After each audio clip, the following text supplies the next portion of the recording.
Now, we will discuss the second point, which is the important acts and deeds to be done during the first 10 days of Dhul Hijjah. I have enumerated 35 important points. Some people have listed 10, 20, 30, some more. There are hundreds of good deeds you can do.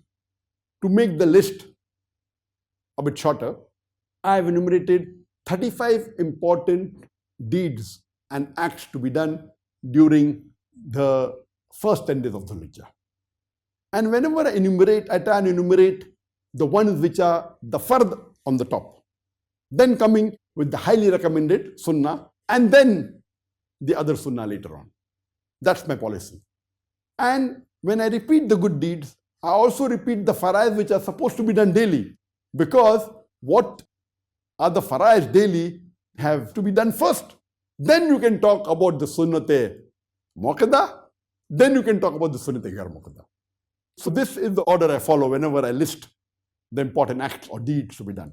So number one, the most important act during the first 10 days of Dhul Hijjah is that you should offer Salah in congregation in the mosque. All the 5 daily Salah in congregation in a mosque. It is a fard, especially for the Muslim men. For the women, there are exceptions. And when I'm listing these 35 important points, it is for all types of Muslims, whether you're more practicing Muslim, whether you're moderate practicing Muslim or less practicing Muslim. If you are a less practicing Muslim, you will see to it that you will do as much as these good deeds as possible. If you're moderate, what you will do, you will try and do all of these 35 good deeds. If you're already a practicing Muslim, then what you'll do, you'll see to it that you'll increase the intensity of ibadah. So these days are meant for all the Muslims, whether you're less practicing, moderate practicing, or more practicing. If you're less practicing, you see to it that you do as much as possible of all the good deeds. If you're moderate, you see to it that you do all the good deeds and increase the intensity. If you're already a good practicing Muslim, doing all the faraiz, see to it that you increase the intensity of the mustahab. Also do the ghair mustahab. If you're moderate and you're doing the faraiz, then you do the sunnat-e muakkada. If you are a highly practicing Muslim, then besides the faraiz and the sunnat-e muakkada, you do the sunnat-e ghair muakkada.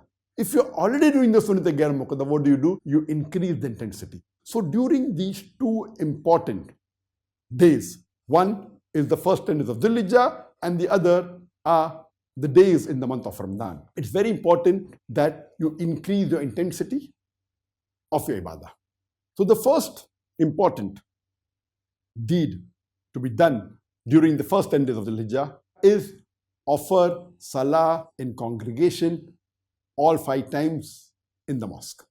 Number 2, if you have not performed Hajj, you should perform Hajj. If it's fard on you, if you have the means, and if you have the health and the wealth, and if you have not performed Hajj, you should perform Hajj, it's a fard on you. If you have already performed Hajj, and if you can do it again, it is mustahab, it is sunnah, it is encouraged. But we know since last 1.5 years, we have this pandemic of the coronavirus. And last year, hardly approximately 1,000 were permitted to Hajj. This year, alhamdulillah, the Saudi government has announced they will allow 60,000 Muslims to do Hajj, out of which 15,000 would be Saudi nationals and the balance 45,000 would be the foreigners who are living in Saudi Arabia who already have the Aqama. They will not allow any outside people to enter who are not residents of Saudi Arabia. But those who are already residents of Saudi Arabia, they will allow 45,000 people and they'll see to it they'll allow from all the different nationalities depending upon the percentage they're present. We pray to Allah subhanahu wa ta'ala that may He next year solve this problem of the pandemic and again the Muslims would be able to do Hajj in large numbers, inshallah, in millions like what we used to do 2 years before. The third important act and deed is that you should abstain from all the haram acts, from the major sins as well as the minor sins.